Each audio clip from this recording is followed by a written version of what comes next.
I am calling to order the Panama City Commission meeting for January 27th, 2026 at 4:30. Opening prayer by Reverend Randy John, pastor of Heritage Bible Church, followed by the Pledge of Allegiance by City Manager Assistant Jared Jones. Yeah. Please rise. I almost called forward. Yes, sir. Yes, sir. Didn't know which way I should face, so let's pray. Father, we thank you for this time that we can come together. We recognize that we're coming together not just as a city council or as concerned citizens, Lord, but that we are coming before you as well in all that we do, in all our business and transactions as well as personal. Father, I thank you for the people that serve here, that serve this community in these various positions in the city. And so, Lord, we pray that you would give them wisdom, that you would give them hearts to know what you are doing, Lord, that you would bring a sense of unity and creativity in all that you desire them to accomplish here for this city. Lord, we know you have purposes here. We know you have plans, and we pray that they would be enacted. In all this, may your hand of blessing be upon us. We ask this in Jesus' name. Amen. Amen.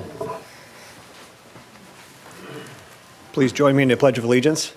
I pledge allegiance to the flag of the United States of America and to the republic for which it stands, one nation, under God, indivisible, with liberty and justice for all.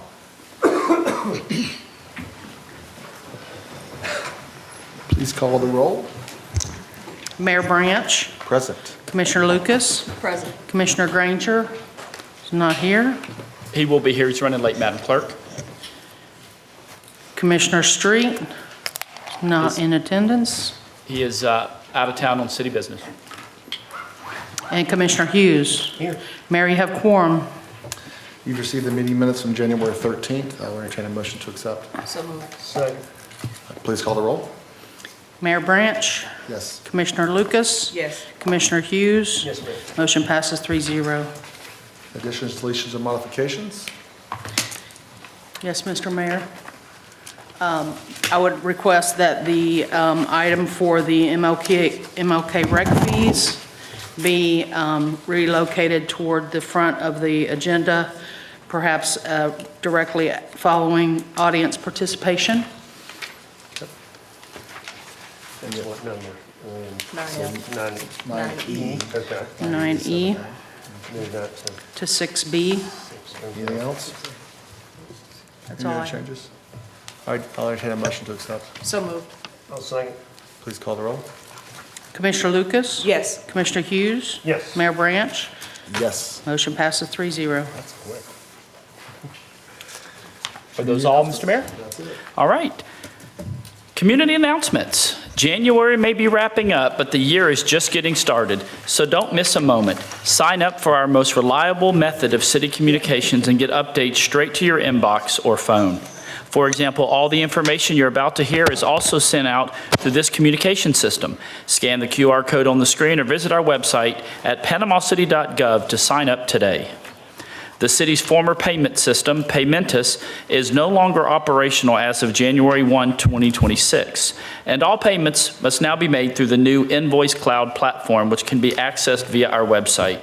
Residents and businesses should register and update their payment information to ensure proper payment processing. Those who have already updated their details need to take no further action.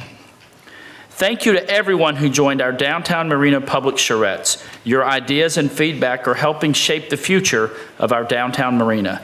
If you couldn't attend, you can still watch the presentation and submit feedback through the city's website until the end of this month, as we prepare for the next design phase, which is to be presented in late March or early April. Let the good times roll this February 6th and 7th. Don't miss the St. Andrews Mardi Gras Festival and Parade in historic downtown St. Andrews, a fun-filled celebration with vibrant floats, music, food, and beads for all ages. View standrewsmardigras.com for full details, schedules, and updates. Save the date for the annual CRA Social set for Thursday, February 19th from 5:30 to 7 p.m. in the rotunda of City Hall. Panama City CRA Socials are informal community gatherings where residents can meet the Community Redevelopment Agency team, learn about projects and priorities, and share feedback to help guide future improvements across the city's redevelopment districts. For more information, visit our website at panamacity.gov. Panama City's Charter Review Advisory Board is actively engaged in a comprehensive review of the city charter, an important governing document that hasn't seen a full revision since 1963. Panama City's Parks and Recreation Advisory Committee has gathered community input at 3 town halls this month regarding parks under consideration for potential consolidation. The last one being this Thursday night for Ward 2 at 5:30 p.m. at the Glenwood Community Center. That's January 29th. To get involved and learn more, please visit our website at panamacity.gov. That's all our announcements, Mr. Mayor. Awesome. We are in audience participation. If you would like to speak with anything related to the agenda items today, please come forward. Everyone gets 3 minutes. Please let me know what topic you are discussing on the agenda and your name and address for the roll. Thank you, Mr. Mayor. My name is John Holnack. I live at 1421 Discovery Loop North. I'm here to speak on item 7G, which is on your consent agenda, which we do appreciate, and I wish Commissioner Granger were here so we could thank him personally for coming forward with this. Our neighbor is also here who lives in the new section that is germane to this. She lives in the new westernmost section of Discovery Loop. We call her our digital twin because while we live at 1421 Discovery Loop North, the first new house on this new section of Discovery Loop has the address of 1421. So we brought her mail to her to give to her today. She brings boxes to us. We've gotten her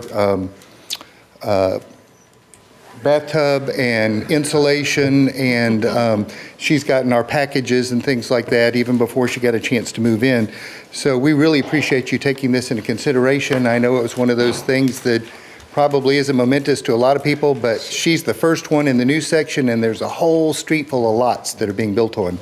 And if not for this action by you today, I'm sure there would be many other people showing up here to go, would you please do something about this? So thank you. I'm sure your Amazon drive will be thankful as well. Yes, ma'am. And sir, my name is Name and address. Valerie Wetzbarger, 1421 Discovery Loop, hopefully now 1421 Indigo Street. I just wondered how I move forward then when this takes effect, and then how I officially get the change of street address, if you have any answers there, or if there's someone I can talk to. Yeah, Mr. Mayor, yeah, it's a pretty easy process. We initiate it all through our GIS system, through the 911 system with the county.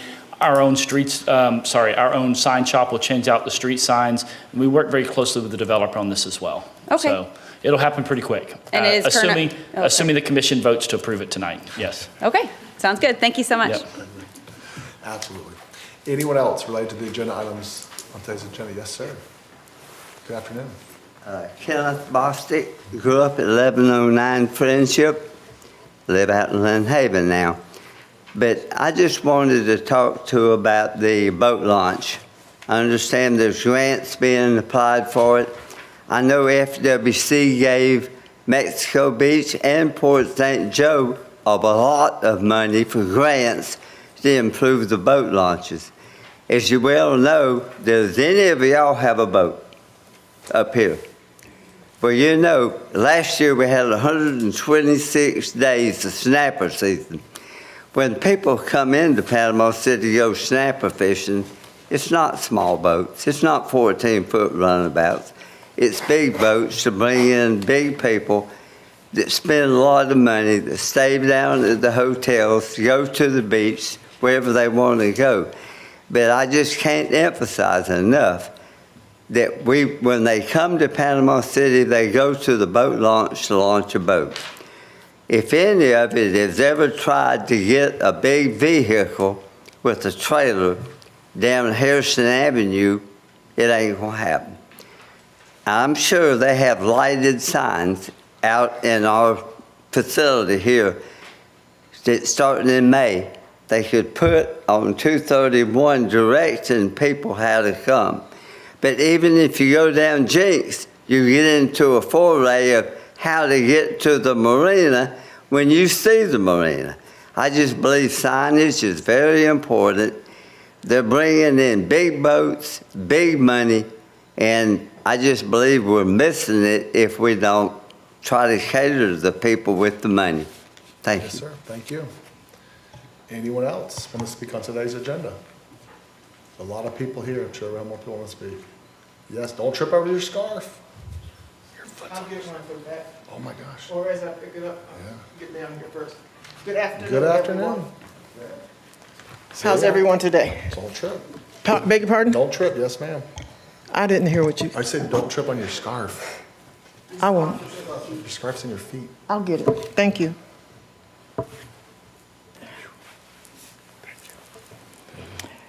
Brenda Lewis Williams, 2748 Oak Hammock Drive, 32401. My agenda item is the agenda. Okay? I did a little bit of research. Which, Maybe- I'm sorry, which one? No, my thing. agenda Oh, the item whole is the thing. agenda. Oh, okay. I did a little bit of research, and unless my reading and comprehension is poor, which it isn't, then I believe we're in violation of the statutes. The statute read that there should be a space on the agenda for agenda items and non-agenda items, and we haven't done that. Mr. Zimmerman can correct me or correct you all. You and I had a conversation when you first took office that you would readdress this in September, which you did not. No, you didn't. But anyway, that was you and I having a conversation, and you did not readdress the I'll readdress it. I like the meeting format. pardon? I like the meeting format. We're good. But the Florida statute says otherwise, okay? So Mr. Zimmerman can look that up. And the other item that is on the agenda item that I addressed not very long ago is the change orders.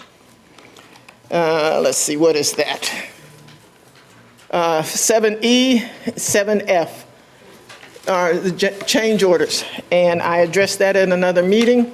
I think that this is frivolous spending because the contractor should have an idea what this contract is going to, what it's going to be, the cost of it, and so they should include that within their primary bid or their initial bid. This is frivolous to me because it's costing the city money that they're coming back into to capture. There is it's called retrend in construction. Yeah, look it up. And you can go back and get the information, and it tells you, there's several videos, tells you how to avoid having change orders. So we need to look at that because it ends up being frivolous and costing the city money. Thank you. Anyone else? Yes, sir. Come on up.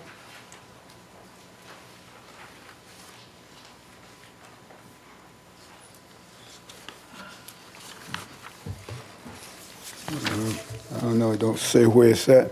Walter P. Henry, 614 Maple Avenue. Which agenda item? 13th Street, Bay High. Don't have anything said nearby. 9C. Yeah. It's a 9C. Yeah. Just for clarity, it's Harrison Avenue. There's nothing happening on 13th. What was that? It's just Harrison Avenue. There's nothing happening on 13th. Well, I'm talking about, are y'all still planning on shedding 13th Street down? Close 13th Street.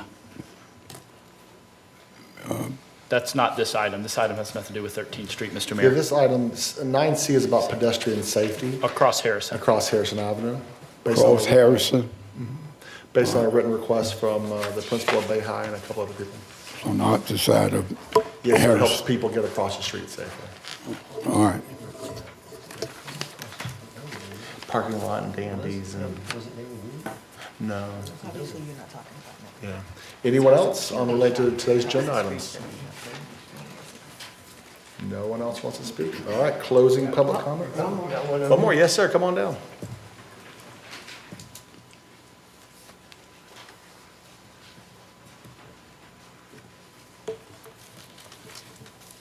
Hello, Jonathan Walker, 1503 Dunnet Court. I'd like to talk about item 9E, about the membership and rental fee schedule for the MLK Junior Center. I was born and raised in Bay County, and I'm currently an engineering student at Duke University. And I'm here tonight as somebody who plans to use the MLK Center, but also as somebody representing younger residents in our community. I specifically want to focus on the current membership fee structure for the MLK Center. Right now, the proposed annual membership is set at $100 for residents and $200 for non-residents. And I understand that many parts of the center are open to the public, free of charge, but to access the fitness center and the gym during member hours requires a membership. So to fully use the MLK Center with all of its amenities, you need a membership. In this, it creates like an all or nothing system where you either pay the full $100 or you don't get full access. And I believe that that structure unintentionally leaves people out, and it leaves money on the table for the city. There's a large group of residents who can't comfortably pay the $100 up front or $25 every quarter, but they could pay something, and right now there's no option for them. So economically, it's inefficient, and it prevents people in the community from having full access. As a young college student myself, I don't have a stable income yet, and I'm trying to be as responsible with my money as I can and plan for my future.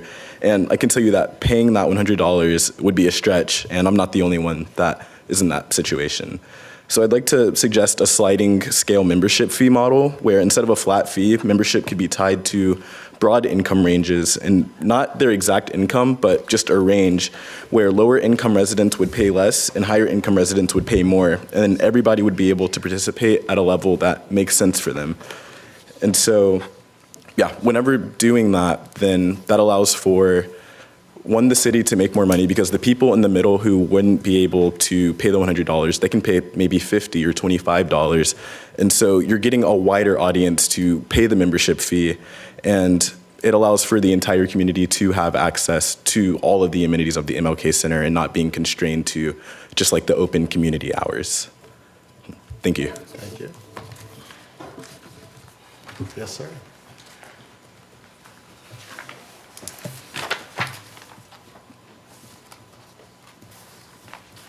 Good afternoon.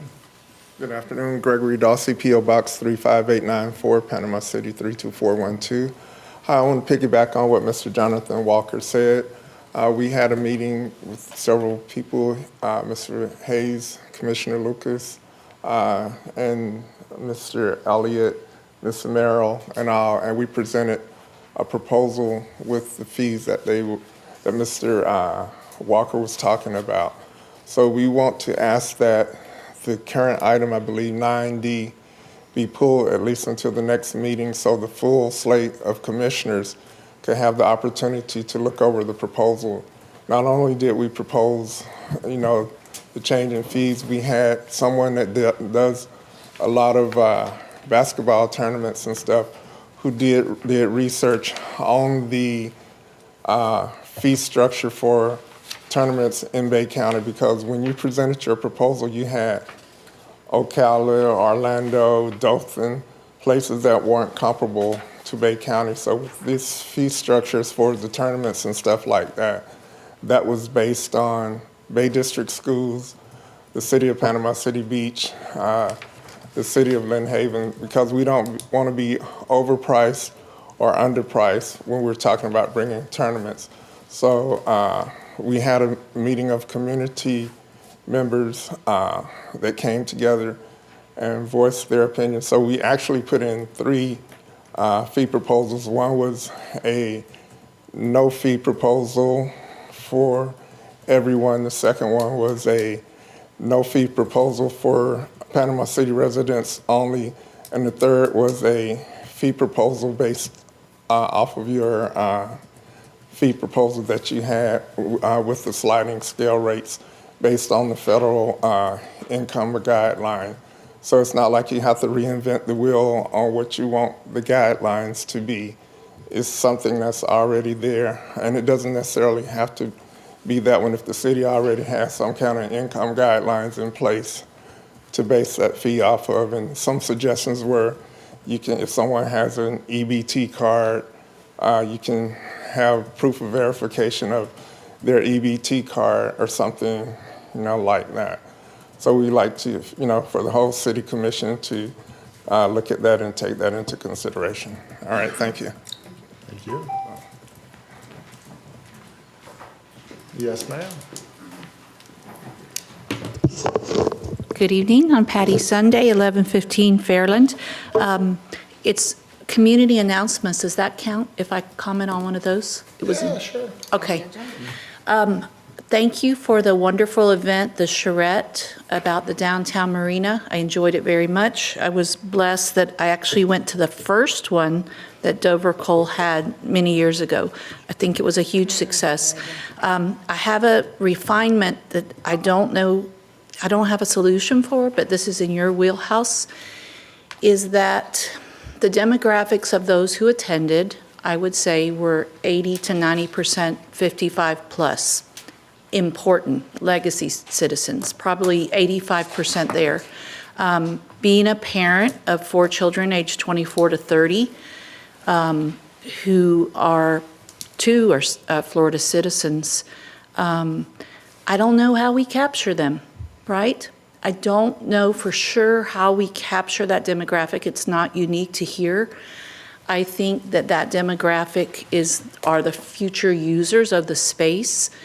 And again, maybe capturing some of those opinions in a proper survey sample would be maybe the final 10 or 20% refinement to the data that comes back. And so that's my only comment. I certainly talk to my children and their friends about it, but how do we capture what they're thinking and how they plan to use the space? What is their vision? Thank you. Thank you.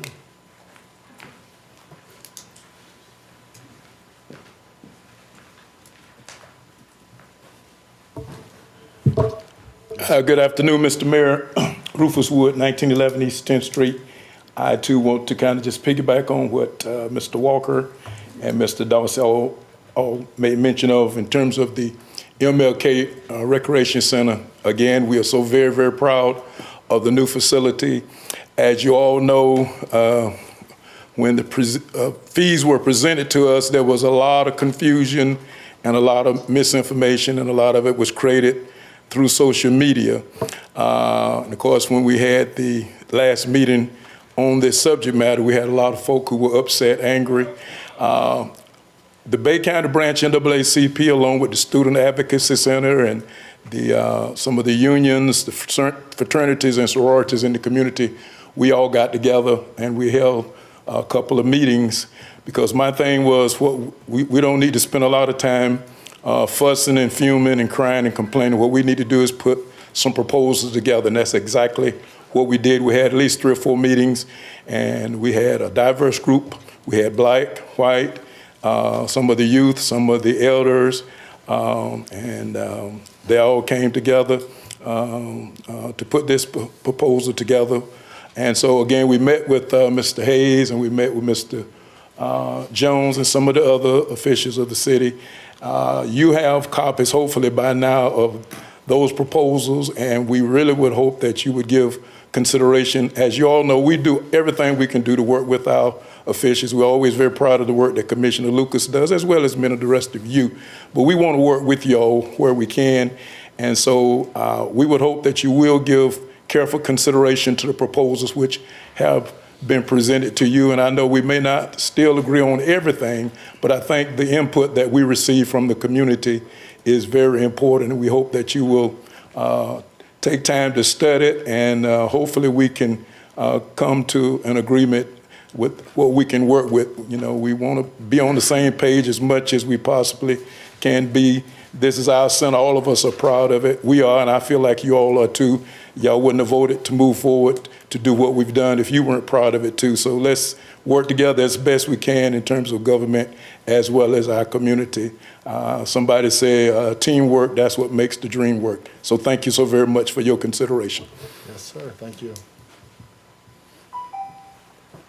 Anyone else?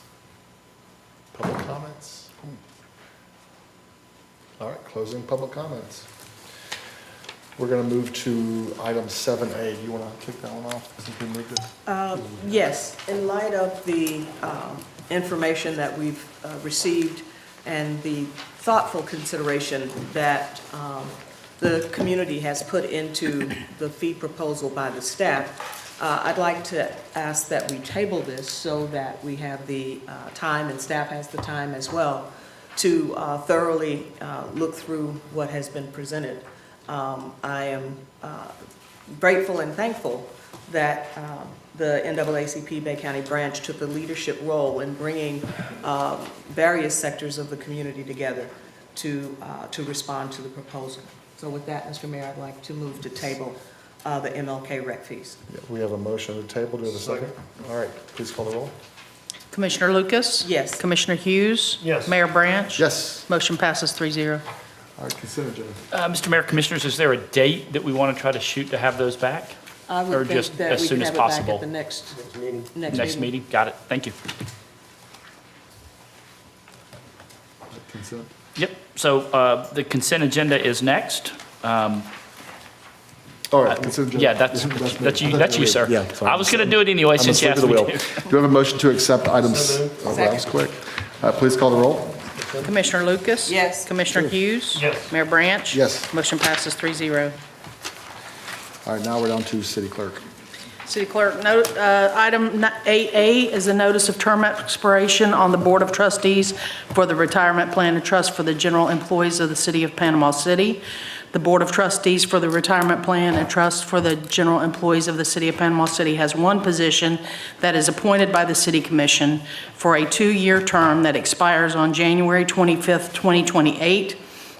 The current board member, Priscilla Hagler, is the Vice President at First Federal Bank, which is the bank the city uses for its operating bank, and she has expressed her interest in retaining her position on the board. Need a motion on that? Motion we accept. Second. Please call the roll. Commissioner Lucas? Yes. Commissioner Hughes? Yes. Mayor Branch? Yes. Motion passes 3-0. Item 8B is a notice of term expiration on the Infrastructure Citizens Committee. The Infrastructure Surtax Citizens Committee has one position for a 2-year term that expires on January 11th, 2028. The current member, Mr. Charles Tim Fontaine, the Ward 2 appointment, has expressed an interest in retaining his position on the committee. Also, the clerk's office has received one application from Dr. John Haley. Mr. Mayor, the Infrastructure Surtax Citizens Committee has 3 representatives from Ward 1. That wasn't intentional. It happened with some changes in our redistricting and so forth. But I would like to thank Mr. Fontaine for his service, but would like to move that we appoint Dr. John Haley from Ward 2 to be on the Infrastructure Surtax Citizens Committee. Okay, do I have a second? Second. Any discussion? Please call the roll. Commissioner Lucas? Yes. Commissioner Hughes? Yes. Mayor Branch? Yes. Motion passes 3-0. The final item under the clerk's agenda is 8C. This is a third amendment to the Triumph Gulf Coast Grant Award.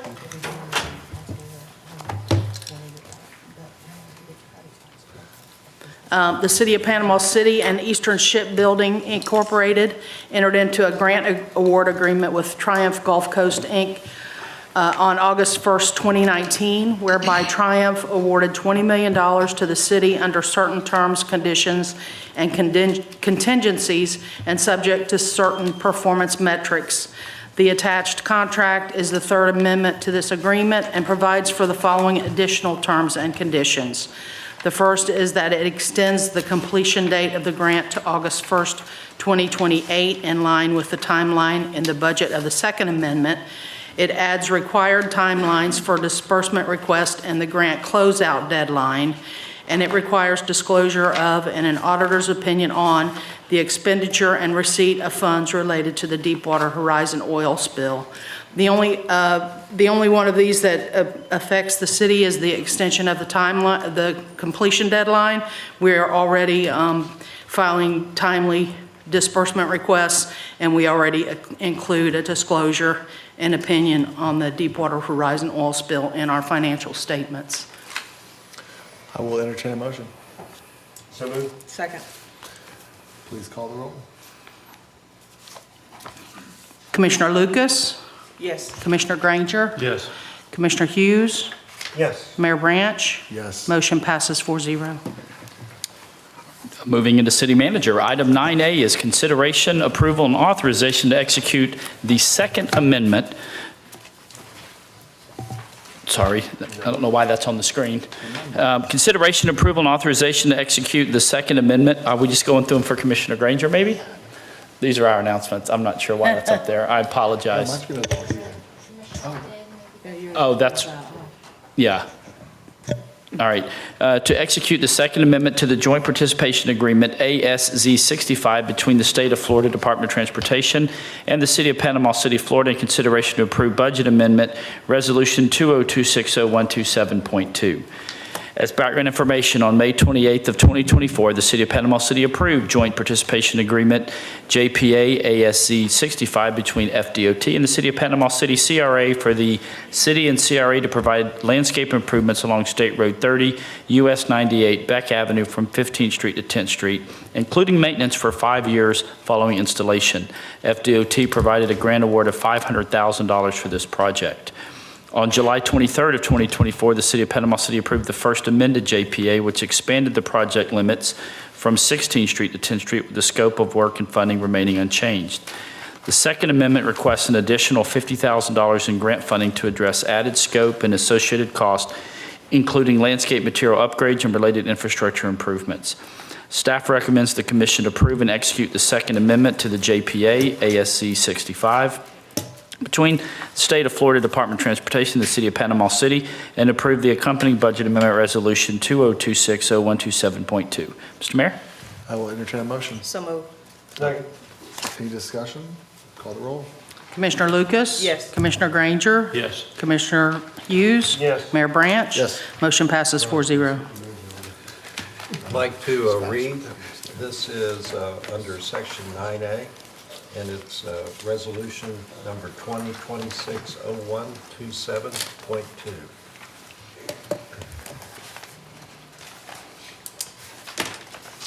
And it is resolution providing for the amendment of the approved fiscal year 25-26 budget to accept and expend funds received from an amendment to FDOT JPA ASZ 65. Item 9B is consideration of approval of resolution number 20260-127.3 in support of the city's grant application to the Florida Department of Environmental Protection's agency's Florida Boating Improvement Program, or FBIP. At the December 10th, 2024 City Commission meeting, the Commission voted to issue a task order to design and permit improvements and expansion of the downtown marina boat ramp. This effort was undertaken with the understanding that grant applications are more successful with shovel-ready plans. The city is ready to reapply for the FBIP grant, and this application requires a resolution of support from this body. Staff recommends adoption of Resolution 20260-127.3 in support of the city's application to FDEP's FBIP grant. Mr. Mayor? I will entertain a motion. I'll send it. With a second? Second. So I have a question. How much is this grant for? It's like $350, or is it $2 million?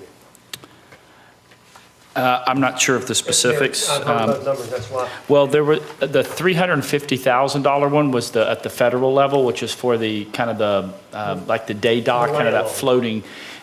This, I'm not quite sure of the full potential of this. I think they give out different amounts.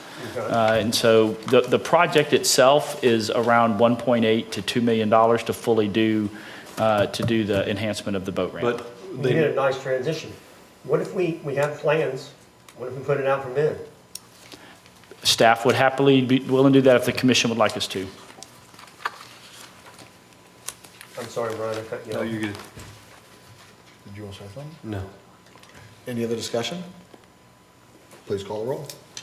Commissioner Lucas? Yes. Commissioner Granger? Yes. Commissioner Hughes? Yes. Mayor Branch? Yes. Motion passes 4-0. The Commission has adopted resolution of local support, Resolution 2026-0127.3, concerning the boat ramp. Item 9C is consideration to approve Resolution 20260-127.5 to provide support for pedestrian improvements by the Florida Department of Transportation, or FDOT, on Harrison Avenue in between 12th and 13th Streets, adjacent to Bay High School in Panama City. As background information, the state of Florida is committed to creating safe routes to school with focus on pedestrian safety. The city of Panama City supports this initiative and would like to support this effort whenever possible. The city manager has been approached by the state of Florida through FDOT with proposed improvements to Harrison Avenue between 12th Street and 13th Street to improve pedestrian safety for access to and from Bay High, as outlined in Exhibit A contained within the attached resolution. There should be a map to put on the screen. The city fully supports these proposed improvements as our Public Works Department, Panama City Police Department, Panama City Fire Department concur that these improvements will improve the overall pedestrian safety in the immediate area of Bay High School. I'll just add, Mr. Mayor, Commissioners, we also have been reached out to by the principal of Bay High and the superintendent of schools for the benefit of this as well. If y'all could rotate that one click to the right. Staff recommendation is that the commission approve Resolution 20260-127.5, providing support to FDOT for the proposed safety improvements to Harrison Avenue in between 12th Street and 13th Street adjacent to Bay High School. This will be done at no expense to the city of Panama City. And you'll just note this will allow folks to cross more safely at 12th Street, but crossing Harrison Avenue to gain access to the Bay High School campus and predominantly the Symphony and that new building that was built. Mr. Mayor? I will entertain a motion. Second. Any discussion? Call the roll. Commissioner Lucas? Yes. Commissioner Granger? Yes. Commissioner Hughes? Mayor Branch? Yes. Motion passes 4-0. The commission has adopted resolution number 2020-60127.5, a resolution of local support concerning the Safe Routes to School grants. Item 9D is consideration to approve 5-year leases with the Bank Corp for 4 new vehicles to be used by the Panama City Police Department. As background information, the vehicle lease payment will be funded using surplus funds from the police department's body-worn camera program, totaling $37,465 as the first-year annual cost was budgeted higher than the final contracted amount. The remaining $9,127 will be funded from the department's operating budget. The addition of these vehicles will support fleet management and ensure continued operational readiness by replacing aging, less reliable vehicles within the Panama City Police Department's fleet. Staff recommendation through the Chief of Police is that the commission approve this request. Mr. Mayor? I will entertain a motion. Motion to approve. Second. Any discussion? Call the roll. Commissioner Lucas? Yes. Commissioner Granger? Yes. Commissioner Hughes? Yes. Mayor Branch? Yes. Motion passes 4-0. All right, item 9E was moved up early in the agenda and tabled until the next agenda. So item 9F is report on and options for the cross-connection control and update on the consent orders. At the last meeting, or the December meeting, there was discussion about this. We did provide a memo that was circulated earlier today through email, and then also provided hard copies at each of your positions. The information is here, just given some additional history and background and ongoing efforts regarding the cross-connection control status report.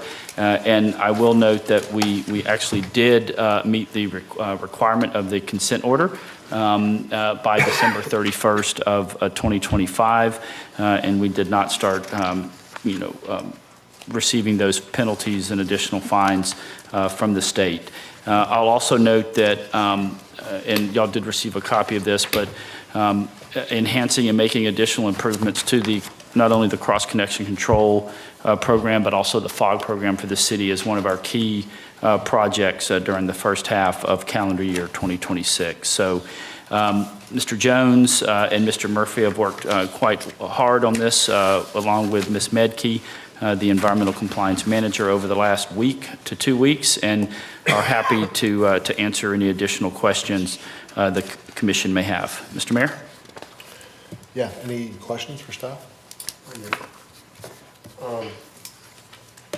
And where we were checking, creating the water check.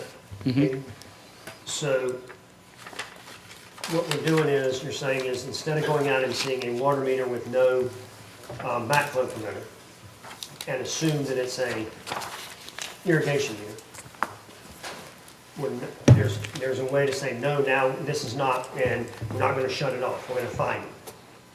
if it is an irrigation meter with no backflow preventer, we're gonna fine you rather than shut it off. But if it's not, it's a water meter for new construction. So How do we differentiate? I'm going to try and answer that question Okay.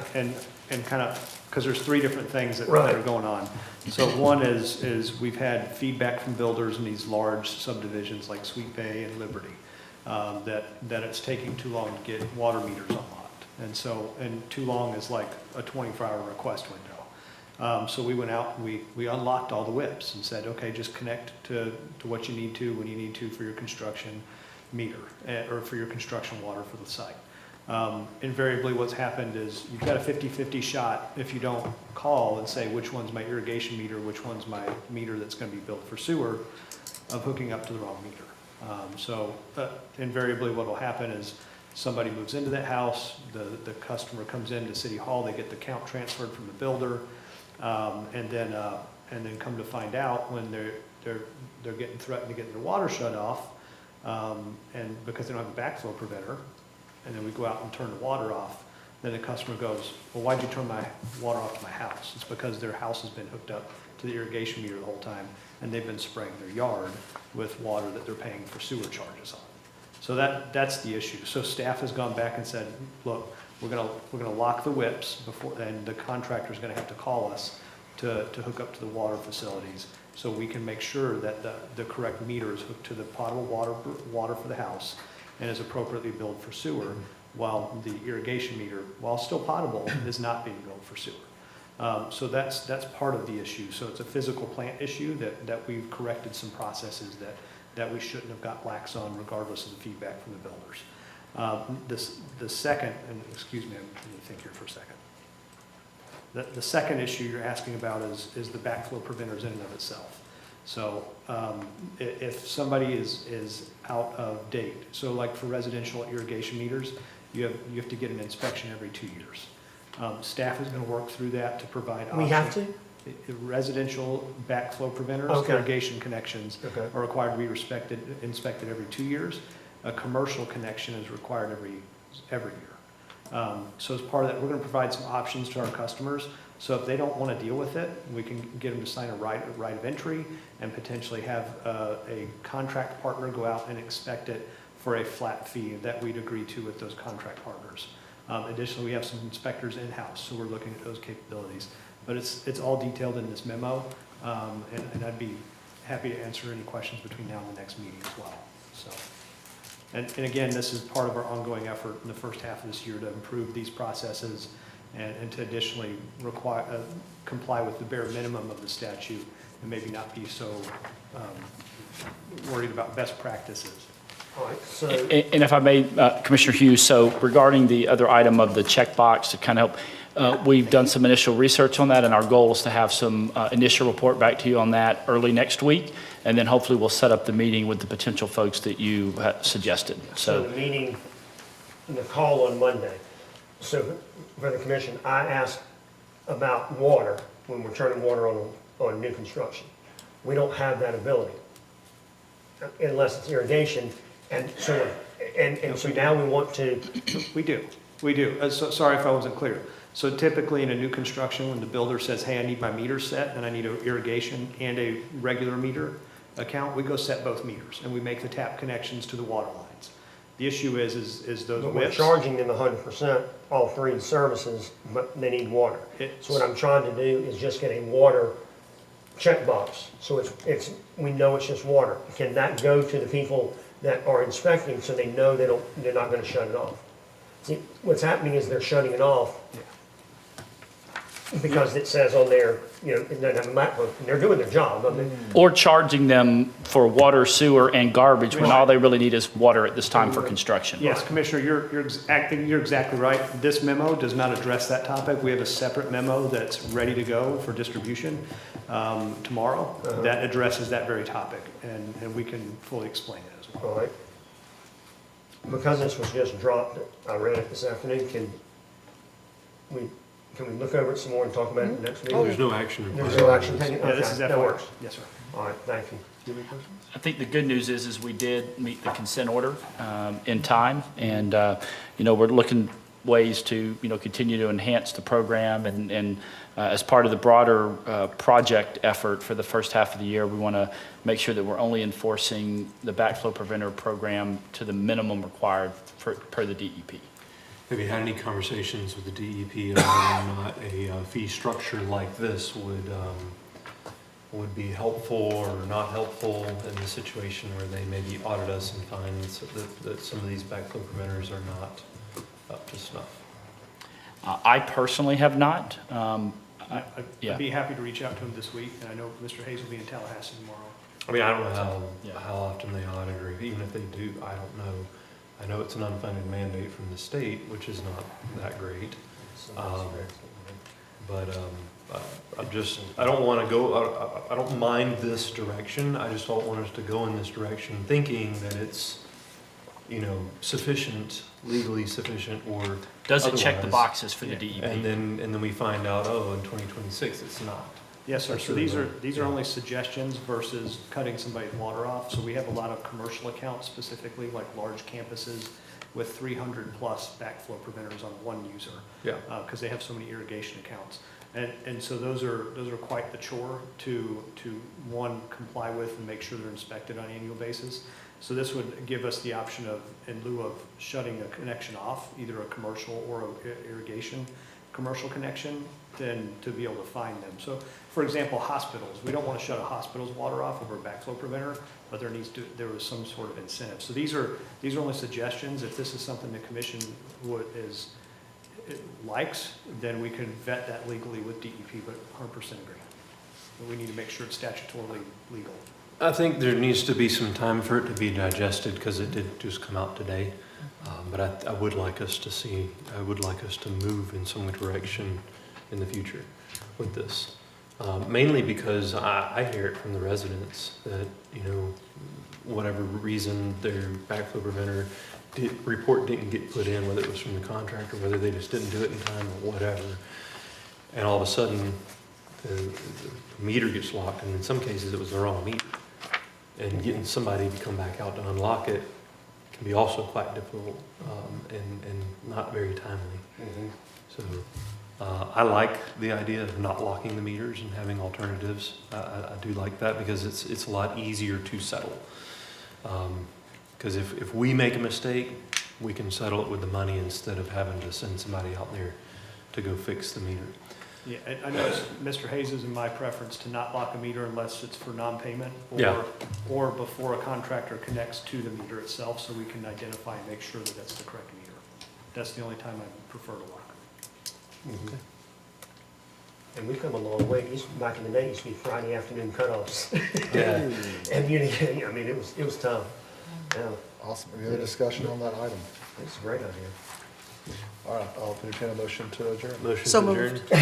How you gonna get here late and move to On the shortest meeting we've ever had. Please call the roll. Commissioner Lucas? Yes. Commissioner Granger? Yes. Commissioner Hughes? Yes. Mayor Branch? Yes. Motion passes 4-0. Look at you. Oh, no, I need a short meeting. It has not been good. Shorter than 2 hours.